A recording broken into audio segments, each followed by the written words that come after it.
Welcome to this podcast, the second in the ASAP Bio series of podcasts on the role of preprints in scientific information dissemination. I am your host, Binay Panda. In today's episode, we shall discuss scientific publications in general and specifically the role of preprints, how preprints are viewed in faculty hiring and promotions, and most importantly, the role that we, the scientific community, can play to make publications a level playing field. Despite many advantages of preprint, like the availability on preprint servers within 48 hours of getting deposited, impact work visibility and citation, making the work accessible to everyone almost immediately free of cost, the adoption of preprints in faculty hiring and promotions across geographies and especially outside of the United States and some European countries has been slow. To discuss the role of preprints and the larger issue of scientific information dissemination, we have a very special guest today, Fiona Watt. Fiona is a professor of cell biology at King's College London and is the current director of the European Molecular Biology Organization, founded in 1964 to promote molecular life sciences with more than 2,100 active life scientists as its member in Europe and beyond. She has had many leadership roles in the past, including the executive chair of the Medical Research Council, or MRC, of the United Kingdom. Fiona, thank you for joining, and I look forward to having a great discussion with you. Thank you. It's a pleasure to be here. You have had a distinguished career in life sciences. You worked in many organizations in the past, and as I mentioned, as leadership roles in many of those. You also managed Journal of Cell Science as its editor-in-chief for nearly 2 decades and later in eLife as deputy editor. I shall start with these broad questions. Do you think as a community, we the scientists are doing enough to get this scientific information to the hands of everyone timely? Or you think what we have been doing or trying to do is too little too late?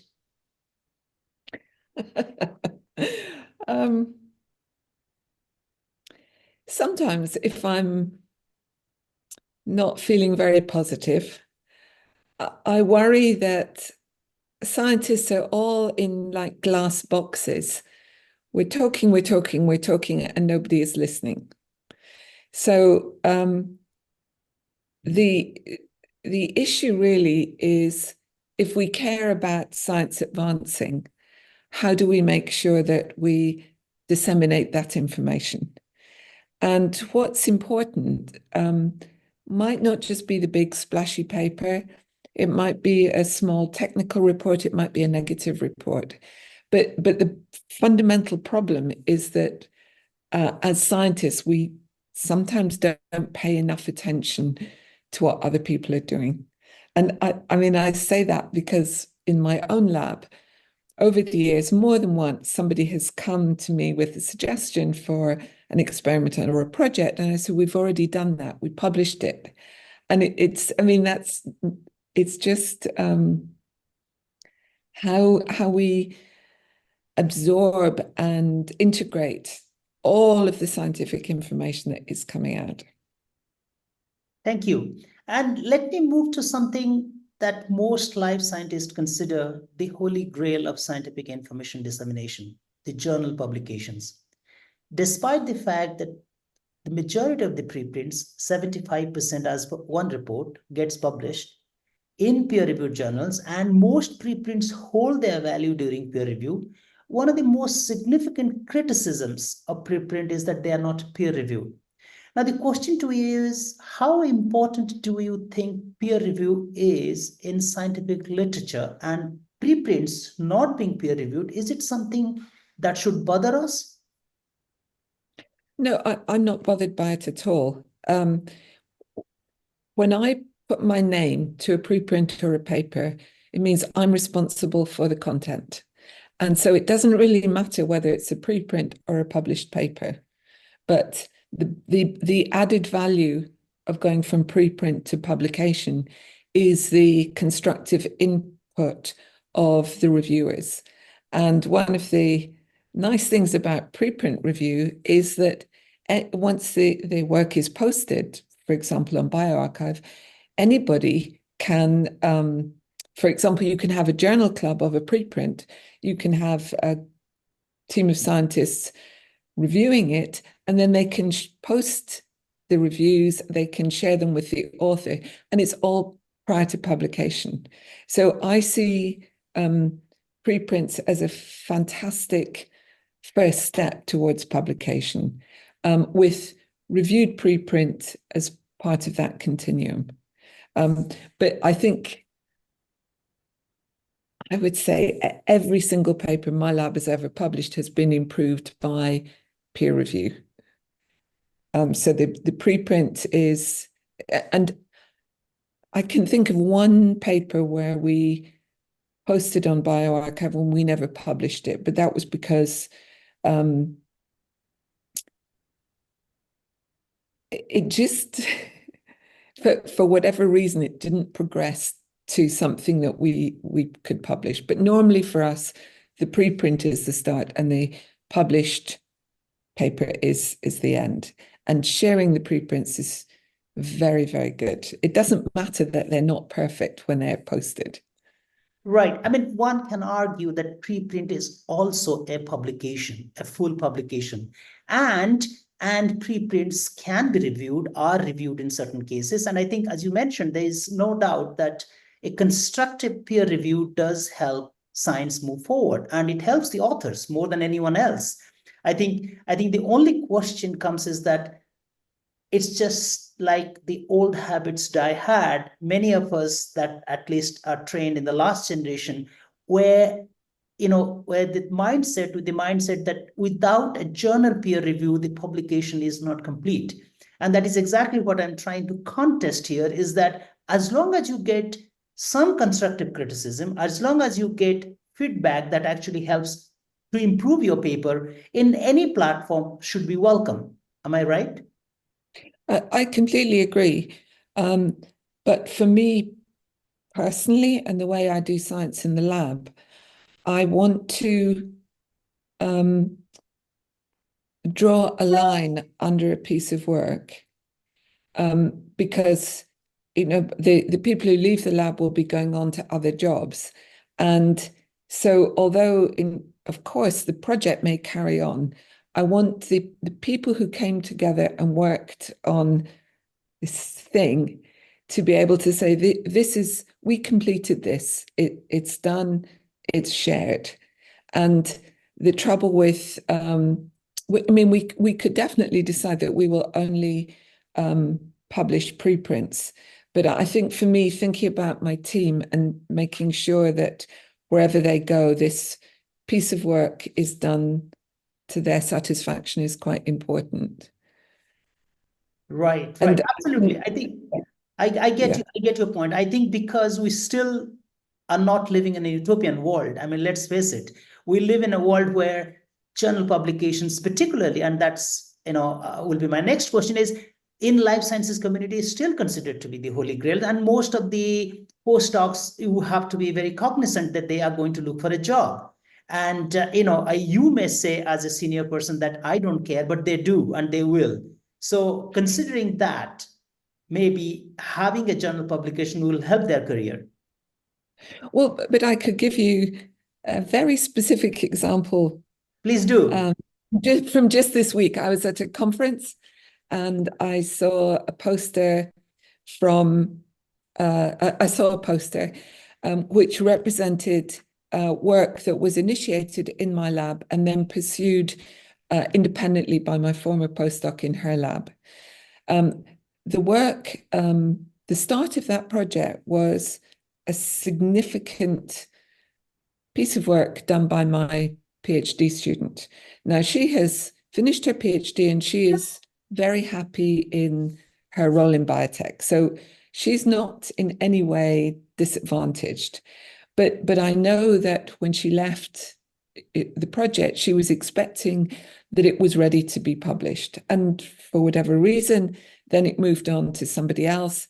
And now the poster I saw is from somebody else. So my student will get the credit for the project, but the significance, because it seems it's a project which has just extended over many years, inevitably the importance at the time when she finished, her contribution is just diminished as a fact of time. There's nobody's behaving badly. But you think, well, I would rather that piece of work, which was smaller but was beautiful and was complete, it would have been nice if we had published that, and then the project would have built on it. So it's, for me, it's partly about, it's about individuals saying, I did this, it's done, I'm moving on. Totally understand it. That leads me to the next question. I mean, as I mentioned during the introduction, preprints have many advantages, and we all know that. The physics and the mathematics community adopted these preprints way back in 1991, to be specific, when Paul Ginsberg started Archive, and people started posting preprints in the archive server. Why is the life sciences community, in your opinion, so slow in adopting it? And before you answer this, I must tell our viewers that there has been an upward trend in posting preprints in the recent years, particularly during COVID and after COVID by the life sciences community, but we have a long way to go. Why are we, the life sciences community, so resistant and conservative towards posting preprints compared to our peers in physics and mathematics? Well, I can't comment about physics and mathematics. I know that it's just a different way of doing science. But I think there are a number of reasons for the delay in adopting preprints in the life sciences. One reason is that funders have been slow to accept that a preprint is an authentic output. Another is that for some pieces of work or types of work which are more conceptual, the authors are concerned that their idea will be stolen. Somebody else who has the necessary reagents will use that idea to quickly publish something. Where preprints, I think, work brilliantly is where you are dealing with large data sets. So, in the single cell RNA sequencing field, for example, being able to say, this is where we've got to so far. We don't want any delay while we share the information, and then we will go on and build in that. And I mention single cell data sets because what's unusual about that type of science is that once the data set is publicly available, you could say published, you can go back and you can reuse the data in other projects. So it's a very different way of doing science. And the other, so I think funders have been slow to accept it. Some, depending on the topic, some authors have been slow. But as you said, during COVID, it was just fantastic. That was very important for bioRxiv, and medRxiv was launched just at that time. It was essential to be sharing the data for the needs of the health needs really, really quickly. And that, I think that was a fantastic example of where preprints are the way to do it. Absolutely. And I can't agree with you more. Now, I must also give a clarification on your point too, which is absolutely true, that the fear among most in life sciences community is to be scooped.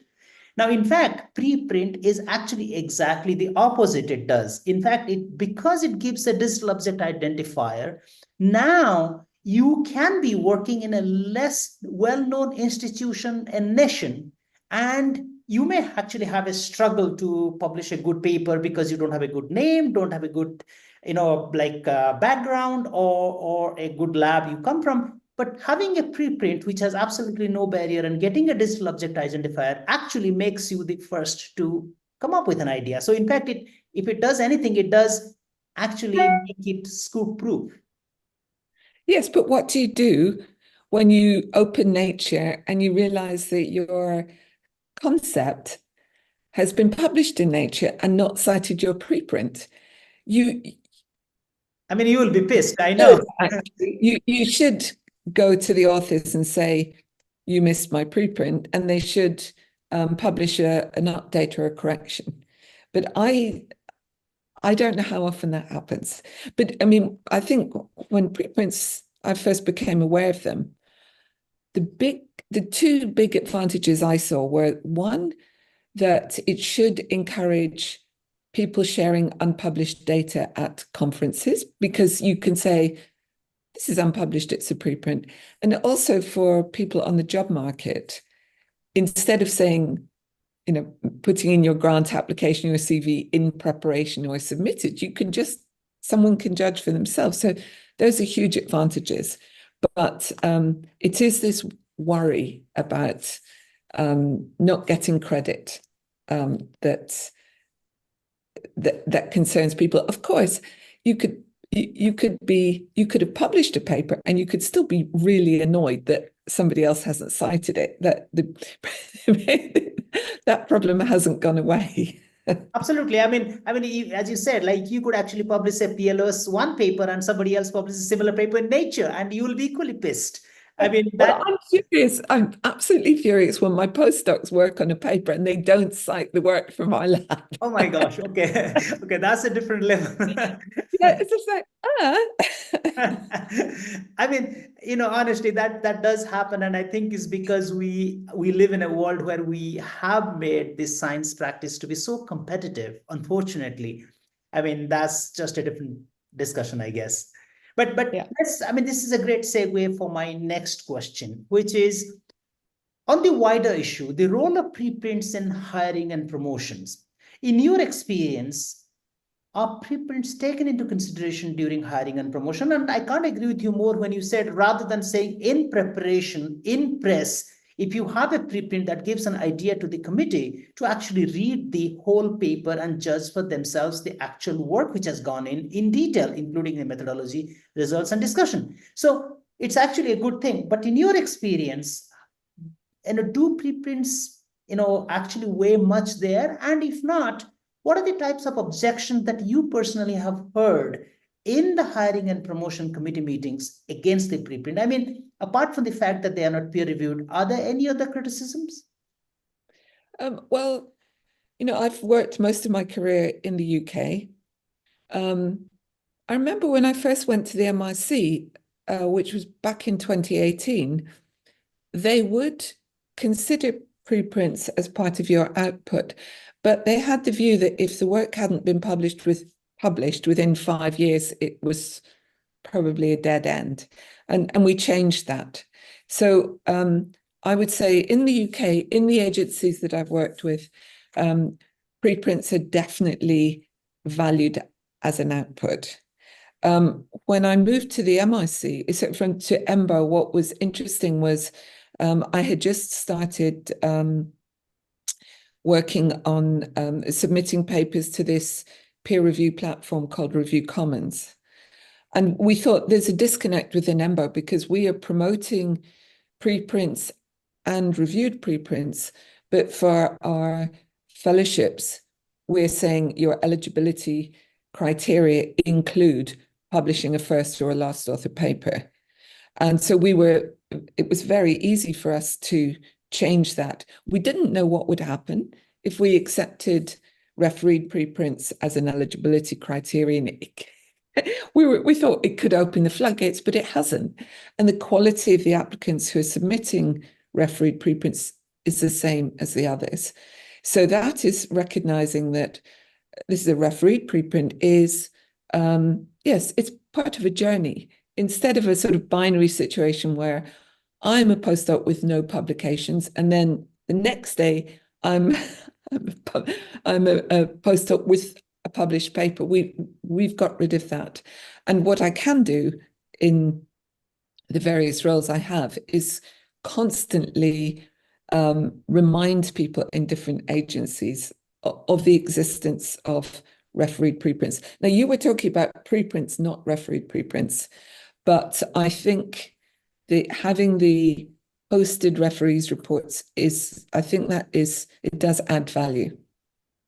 Absolutely, absolutely. I mean, that brings to the point which probably is a little sensitive to a lot of senior investigators, but I must ask this.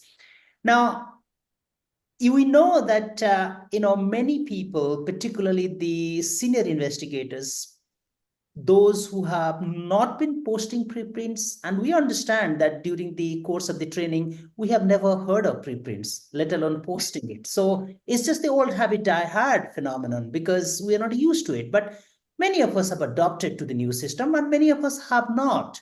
And those who haven't adopted the system, and I have heard that from many, they just brush it aside and then don't think preprints are important.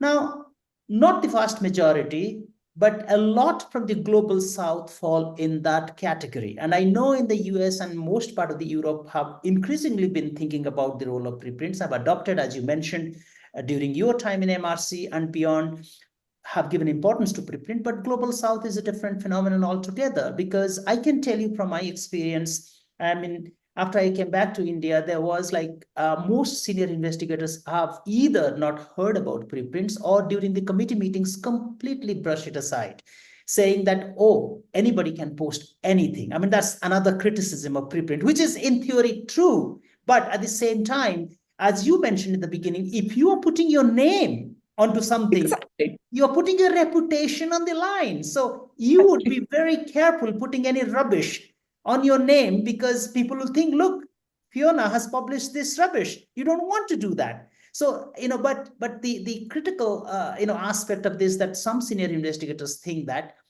Now, the question is that, as you know, most senior investigators are not trained, as I mentioned, or thought about this preprint. Unfortunately, how do we change the situation? How do we help senior investigators change their behavior, or is it even worth trying? If I just take a step back, Sure. for my lab, I leave it up to the postdoc or the student whether or not they want to post a preprint. So I personally could be more militant and I could say you must, but I leave it up to the postdoc or the PhD student. So you could, well, there are institutions that say you must. Oh, are you? There are institutions that say you must, but I just tend not to be that militant myself. Ah, you're back. So that would be one thing. Institutions and funders can say you must do this, and that could help. I think talking about it is good, and especially, if I talk about it, people will say, well, it's all right for you because you've had a successful career, it doesn't matter.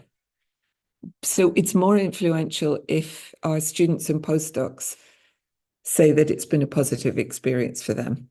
But Absolutely.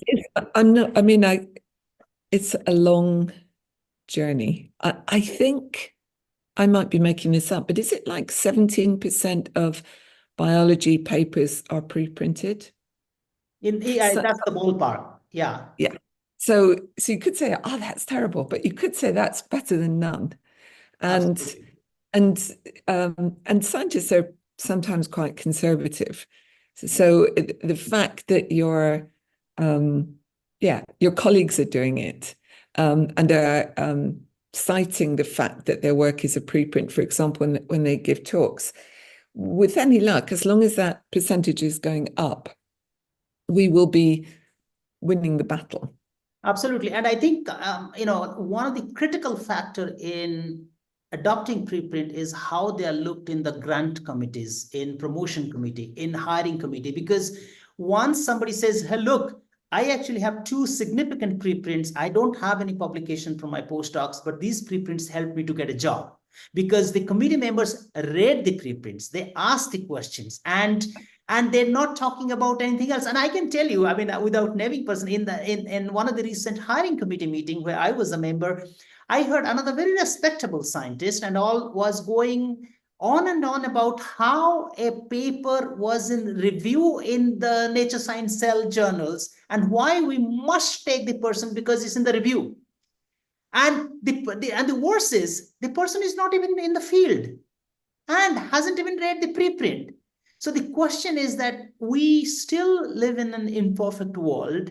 where the journal name, and I will ask those are my few future questions about journal names and impact factor, but like you said, 17% is better than 0%. And at least we are making a move towards that. And I'm glad that we are moving in that direction. We are not perfect, but at least we are getting there. But I can tell you something. When we introduced the refereed preprints for EMBO, Right. a committee member who will be nameless said, "Oh, but that means I have to read the paper." Exactly. I mean, that basically means that we have been outsourcing quality control to the journal names, because it's a surrogate for most people who say, I keep arguing this in the committee meetings, that if we are thinking journal names is surrogate for quality, we don't need to meet. All we need to do is make an Excel macro and then add up the points as per based on the publications and where they have published. There is no need to meet and critically discuss a candidature or a grant application. But the fact we are meeting. Yeah. But I have a view which is very unpopular, and that is typically when you're applying for a grant, you will be asked for a small number of papers, like 5 papers. My unpopular view is that sometimes a larger number of more incremental discoveries are important because they signpost the way to something bigger. And so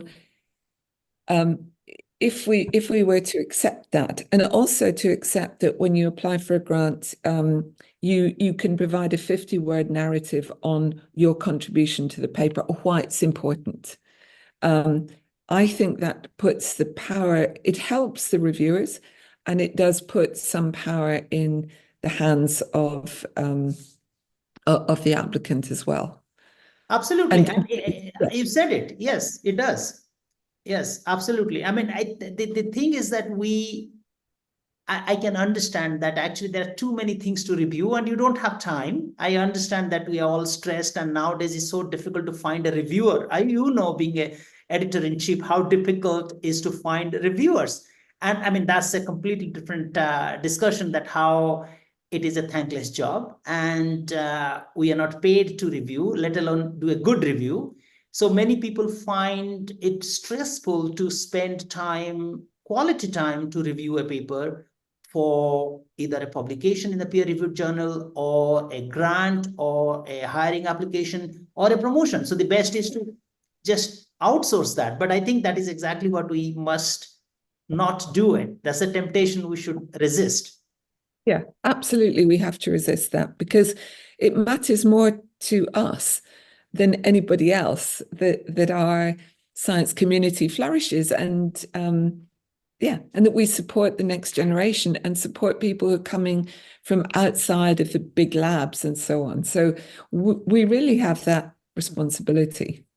And if on the subject of having trouble getting reviewers, that was one of the motivations for making Review Commons, because you submit your preprint, you get referees' reports, and then with the referees' reports, you say how you plan to revise the paper, and then you go to the journal.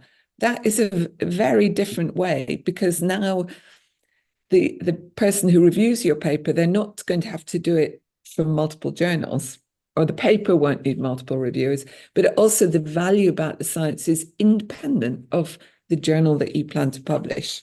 Absolutely. Absolutely. Thank you. Sorry, you said something. Sorry, you were saying something? No, that was it.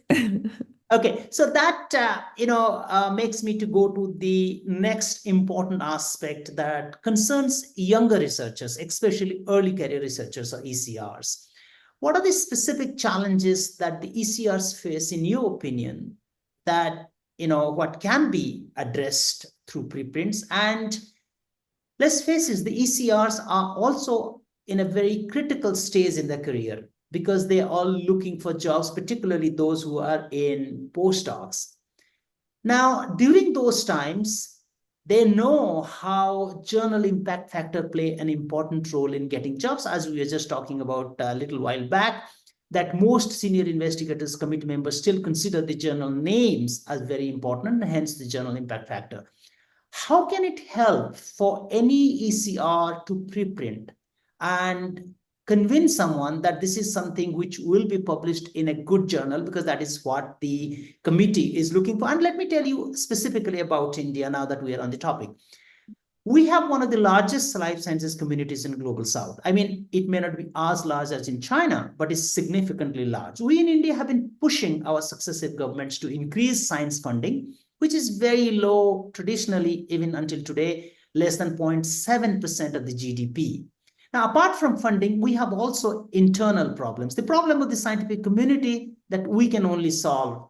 And with a specific example, I can tell you that how people view Science, Nature, and Cell journals is so apparent. And I gave you an example a little while back in a hiring committee. Now, in your opinion, how can an early career researchers be convinced to preprint and still get a job or promotion in this kind of environment? Well, first up, I would say that the funding agencies in the UK and others that I know of will not allow you to discuss where a journal was published or its impact factor when you're evaluating an application. That, of course, doesn't mean that in the back of your head you aren't thinking of, but you will be, if you're in an EMBO committee and you say, oh, this person must be good because they published in Nature, the chair will stop you. And we also, when we're giving presentations, we encourage the senior scientists not to give the name of where the paper was published. So you can give, you want the person hearing your talk to know where to find it, but you might put Watt et al. BioRxiv in the year, Watt et al. I mean, if it's published and it's not a preprint, I put the year. So, and many organizations have signed up to the Declaration on Research Assessment. So in any meeting I'm in, if I'm with a bunch of people who like all that stuff, I just say, I'm sorry, I'm not going to do it. I'm not going to discuss it. And usually people feel a little bit embarrassed. So, you've got to stick to your guns. You've got to get institutions, agencies to sign up to DORA and then hold them accountable and make people feel slightly ashamed. In a committee meeting, if someone says, oh, that person is good, its work is published in Nature, you can say, well, did you actually read it? What is the conceptual advance? Yeah. I mean, quite often, probably the answer is no, we haven't read it. Well, they're going to just go and not tell you.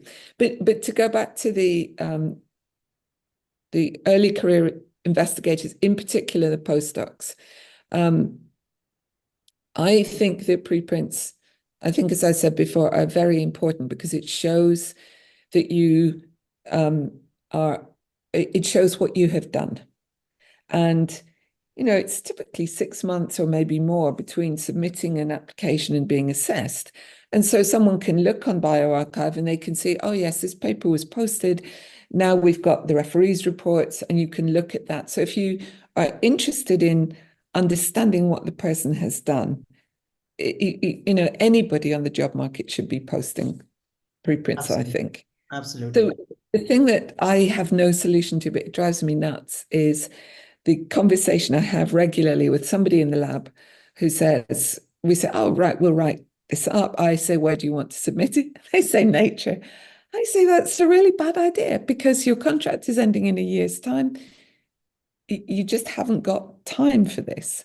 So usually they'll submit it somewhere and they will get referees' reports and the paper will be rejected. So they say, but I can address all of those issues. So they're wasting months. They're not wasting months. The work is getting better.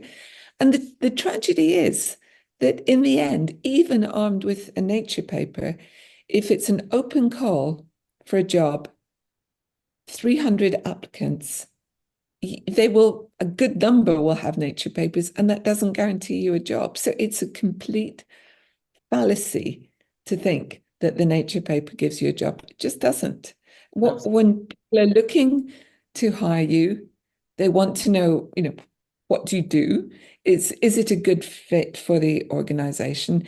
And do you have ideas for the future which are compatible with your new role as a junior investigator, the number of applications I've seen fail because somebody with a Nature paper from a swanky lab says that what they're going to do in the future is essentially what their PI with a lab of 30 is doing. And for them, it's going to be teeny. So, yeah.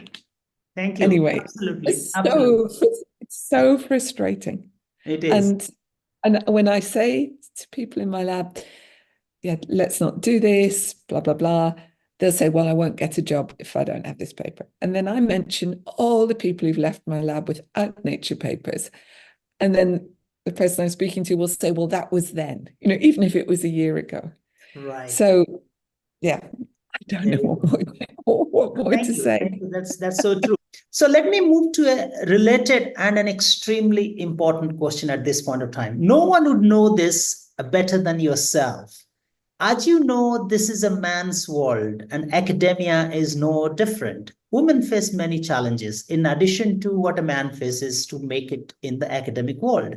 There are additional burdens on women in addition to working in a lab to fulfill. I can tell you in countries like India and perhaps in many of the global south, even if a woman is successful and is a successful scientist making inroads into discoveries and managing her lab like any other, she's expected to take care of her in-laws if she's staying in a joint family, cook for everybody, takes care of the household chores, gives birth to children, rear them, etc., etc. Now, this makes them very disadvantageous compared to men, especially in science where it is very, very competitive.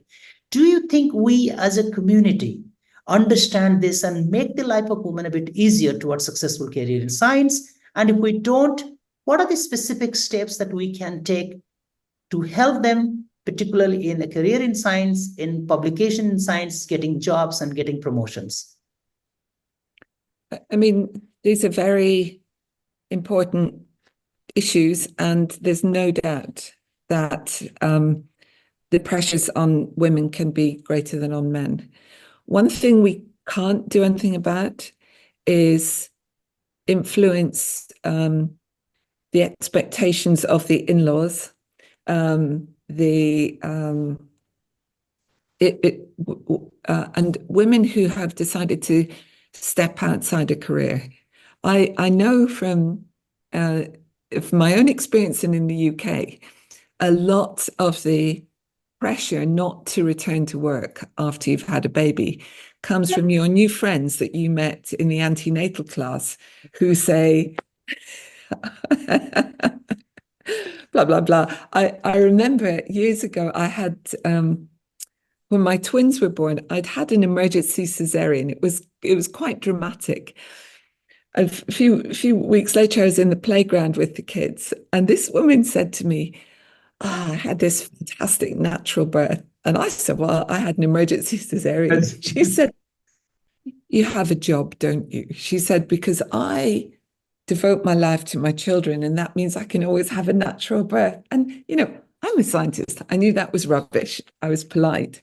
But you can imagine at that point in your life, when you want to do the best for your kids, you don't want other women making you feel guilty or making you feel, I'll cook for your in-laws because obviously you're too busy. So it's very hard for us to do that. The only thing we can do is make sure that if you're aware of a woman who you suspect is getting those external pressures, trying to come together. One thing that made a huge difference for me when my kids were small was a colleague whose children were grown up, and seeing that her children were normal, happy, productive adults. They hadn't been permanently disabled because their mother had a job. And when I asked them, they said that it was funny. So we have to recognize that there can be pressures outside of science that we have no control over. And all we can do is try and give positive examples, help in those ways. So that's one thing. There are practical things we can do. So, for example, we can make sure that there is reasonable gender balance on decision-making committees, making sure that when it comes to, women often complain that they're put on lots of committees because they're a woman. So there's absolutely no reason why the person who's in charge of equality, diversity, and inclusion has to be a woman. If you can make sure that that burden is shared and say, this is a problem for all of us. And then you can do small but practical things, which we do in EMBO, like giving childcare grants, so that if you're invited to give a talk, but you don't have anyone to look after the baby, you can get funding to help with that. So we can do micro things. We can internally, as a science community, call out bad behavior when we see it. But in terms of yes, changing all of society, I think it's hard. It is. It is very hard, and particularly, many times what may happen with some of the women, particularly if they're transitioning from a postdoc to a faculty position, and they have given birth, so they just didn't have the time to write the paper, and the results are sitting there. And what happens when they come to the committees, they say, "Well, I have results, but I haven't written it up because of the situation," which is often probably the case, but they're not going to be believed in, because saying, well, you don't have anything, you can say whatever you want to say, but you don't have. So situations like that are basically unique to women, and it does happen because that's also the age where most women who decide to start a family do start, during that transition and the special need. But again, in the UK and many other countries in Europe, we have good parental leave, and it's absolutely standard to stop the clock on any decision for a year after someone has had a baby. EMBO awards, for example, our gold medal, we take into account the number of children you've had. And something that I think is very important, which we see here in EMBO and also in the UK, is encouraging men to take time off when they have a baby. And I can think of one of my postdocs who, when he did it for the first time, he took 3 months off, which is paid, so it didn't come from my grant. And he was worried about that. But when he came back, I got him to speak to the department about his experiences. And again, a successful male postdoc saying he did this has much more influence than me saying you should do it. And actually, he is on his second parental leave. And he said to me how much he's enjoying it. And he said, I realize how quickly kids grow up. And so this is special. And in EMBO, it's absolutely the standard that men will take leave when the baby is born. And then they have time some weeks or months later to take more time off, which is even better in a way, because it means that they can decide when to take the time off to fit the needs of the rest of the family. So, people often say it takes 2 to make a baby normally, and therefore it should be, the benefits and the responsibilities are shared. So making that possible, I think, is important. And it's very influential when men say, "Oh, I'm sorry, I have to leave this meeting now because I have to pick my children up from nursery." That makes a huge difference, Absolutely. I hope everybody is listening, and I think this is hugely important. Thank you. Now one of the last questions that I have to ask you, related to the publication, which is on the article processing charges. Now, from this year, both the EMBO journal and EMBO reports, like other EMBO press journals, became fully open access publications. This is great because it provides free access to all the articles to everyone around the world. However, the bigger issue of APC remains to be sorted out, which is nothing to do with EMBO in particular, but to do with all the journals and publishers. I can tell you, especially for scientists working in the Global South, this is an acute problem. I'm pleased that EMBO decided to cover the APCs for research papers published in the EMBO journal, EMBO Reports, Molecular Systems Biology, and EMBO Molecular Medicine for the PIs based in India as a trial in 2024. Now, before I ask you the larger questions, the smaller question is this something that you plan to continue? I'm not going to answer that question because our funding for EMBO comes from many government bodies in 5-year cycles, and the next cycle starts in 2025. Ah, I So see. Okay. you can be sure that if we have the money, we will do it, because it's EMBO is India is a really valuable associate member country for us. India generates so much talent for around the world. And when we visited India, we heard this issue of the APC charges. So that was why we said we will do this. So if we possibly can, we will continue it.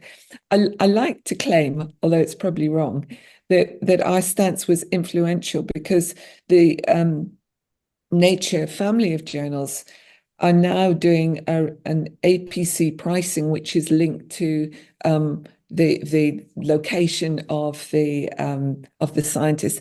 That's hugely positive. Thank you. That is actually my next question. So we will continue doing it as long as we have the money. I think that what we've done, I think that this decision from Springer Nature is hugely positive. And Absolutely. yeah, so we need to do that. To the bigger challenge of APCs, gosh, it's such a complicated question, but you're right that the principle that you should be able to read anything regardless of where you are is important. But equally, we know that for many publishers, science publishing is highly lucrative. And the APC model, I think, is imperfect. At the EMBO Press journals, we publish each year the breakdown of the income we've got and where the money has gone. So we're transparent about that. But I don't think the APC model is right. And I don't know if in India you play this children's game that is popular in the UK called Pass the Parcel.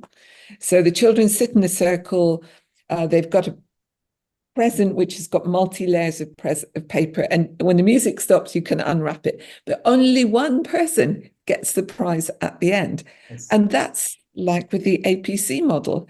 The reimbursement for the submission, the peer review to multiple journals, that's not reimbursed at all. Absolutely. So I published something it was in EMBO Reports actually a few months ago, where I made some radical suggestions about how we should break APCs down. And I would say that if you think about the cost of doing a research project, you're able to pay for the flow cytometry core, to buy the TACMAN probes, to all of those things, but you're not doing it all at the beginning. It's spread out according to the project. And I do like the idea that you could break up that APC charge. Now, I think it's a great idea. Is it practical? Well, it has taken so long for the funding agencies to get their heads around APCs, and that it's very difficult actually for the publishers to know what to do. We went open access because we felt that there was a mandate for that from organizations like Plan S, but it's not perfect. So I would like APCs to be the cost to be spread over the course of the project, and that so that you're not landed with a big bill at the end. And one thing, we talk a lot about peer review, credit for reviewers, the time and the cost of that. But you could imagine, since many publishing houses have many, many journals, you could accumulate credits, like Bitcoins, which means that, when you come to publish your paper, you can cash in the credits for all the peer review you've done for the other papers. But absolutely, it's probably too much for now, but I don't think the APC model is right. And I think, but I'm a big fan of open access. the APC model is not right. And of course, going back to where we started, refereed preprints are free and shareable, and that is fair. Right, absolutely. I mean, one of the model is which you obviously are very aware of is what eLife tried. Like, for example, funders funding model. Like, for example, whether we pay it from our individual grant or the funder pays, it comes from the same kitty of taxpayers' money. So instead of having an individual researcher paying it, the funder anyway is paying it indirectly. So why not the global funders from all countries come together, make a corpus, and then try to publish, take care of that. Now, I must actually touch upon this. You mentioned about the Nature Publishing, Springer Nature's approach of doing something what they call as a tiered APC. And in fact, from next year, if I may put you on the spot, the Ember Journal is going to charge $8,000 to publish, which is a lot of money. Of course, in India, we get to pay 25% of that because of the tiered approach, which is $2,000, which is still a lot. I mean, I can tell you from my personal experience, there's one Nature journals which has like nearly $12,000 APC, which is 50% of one of the grants that I just finished. So irrespective of tiered approach or a non-tiered approach, APC is prohibitive to most researchers in global south. And I can't agree with you more when you say APC is a bad idea. I mean, until we come up with an alternate which is good, maybe we will continue or forced to, and we can't publish in many journals because of that. But what do you think of this? I mean, people like yourself who are in leadership roles can probably make it happen, is to convince other science leaders around the country, around the world, is to come together and make a corpus from all the funders so that that corpus is used to publish. I think it's a great idea, but I think it is difficult, you know? I mean, in a world where in certain countries you might get a cash bonus or a promotion because you published in Nature, it's really hard. But as I said, you know, we in EMBO are acutely aware of the financial pressures on investigators and the fact that it's not even consistent in one country between the funders. It's just a mess. You mentioned the eLife model, which I find interesting for two reasons. One is that with Review Commons, which is peer review, it's not a journal, we are working out how we could make that financially sustainable, given that we have very different journals who are part of the network. So watch this space. I think the discussions we've had with the different publishers have been interesting, and I hope we can that we can accommodate their different priorities. And the eLife charge is, by and large, a charge for peer review. So I think that is a great experiment. Thank you very much. That's all the time we have for today. Fiona, thank you so much for being generous with your time in discussing various aspects of preprints, scientific publications, and the challenges that the researchers face, from senior investigators to the early care researchers, in the process of hiring, promotion, and information dissemination. I hope everyone who is watching or listening to this will consider posting preprints for all their research work and promote it within their own lab and institution. Thank you once again, and goodbye. And thank you, and good luck with the podcast. Thank you.